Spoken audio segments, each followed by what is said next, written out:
جناب نگر میں بھی سب سے پہلے مجلس احرار اسلام نے جا کر مرکز قائم کیا جناب ذوالفقار علی بھٹو مرحوم کے دور میں 1976 فروری 27 فروری جمعہ ہے اور وہاں پر سنگ بنیاد رکھا گیا پہلی جامع مسجد کا مسجد احرار کے نام سے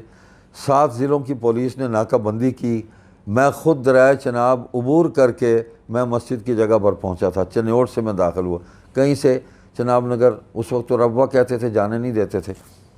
تو پہلی مسجد کا سنگ بنیاد رکھ اس اجتماع میں اس وقت جمعیت علماء اسلام کے امنے تھے اور ہمارے سابق صدر بھی تھے مولانا غلام غوث ہزاروی رحمۃ اللہ علیہ، وہ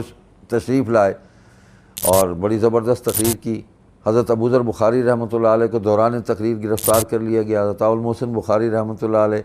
ان کو نماز جمعہ انہوں نے جلدی میں پڑھائی اور نماز کے بعد ان کو بھی گرفتار کر لیا گیا۔ حضرت المحمن شاہ صاحب وہیں موجود تھے، ان کو نہیں لے کے گئے، وہ جو ختم ہو گیا معاملہ، پھر جلسہ ختم ہو گیا، لیکن ہم نے نماز پڑھی اور ہماری صفیں اٹھا لیں پولیس نے، دریاں اٹھا لیں، کھانا سارا اٹھا کے لے گئے، ٹیپ ریکارڈر چھین لیے گئے، وہ کسی ایک آدھ کے پاس تھا، اس نے ریکارڈ کر لیا، بچ گئی کچھ چیزیں۔ تو ہم نے بالکل ننگی زمین پر نمازیں پڑھی ہیں، جمعہ کی نماز پڑھی اور الحمدللہ ہمارے ماتھے کو اس زمین کی مٹی لگی اور ہمارے ناک کو وہ مٹی لگی۔ اللہ کو سجدہ کرتے ہوئے ہمیں فخر ہے اس بات پہ، اور آج وہاں پر ہم اکیلے نہیں ہیں،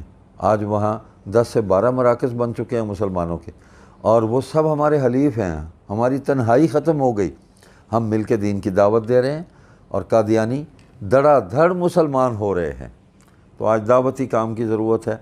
انشاءاللہ اس کو ہم لے کر آگے بڑھ رہے ہیں۔ اللہ تعالیٰ آپ کو جزائے خیر عطا فرمائے۔ معلوم ہی کب ہے میرا پیارا نبی کیا ہے، ستارے کو بتائے گا اندھیرا روشنی کیا ہے، معلوم ہی کب ہے میرا پیارا نبی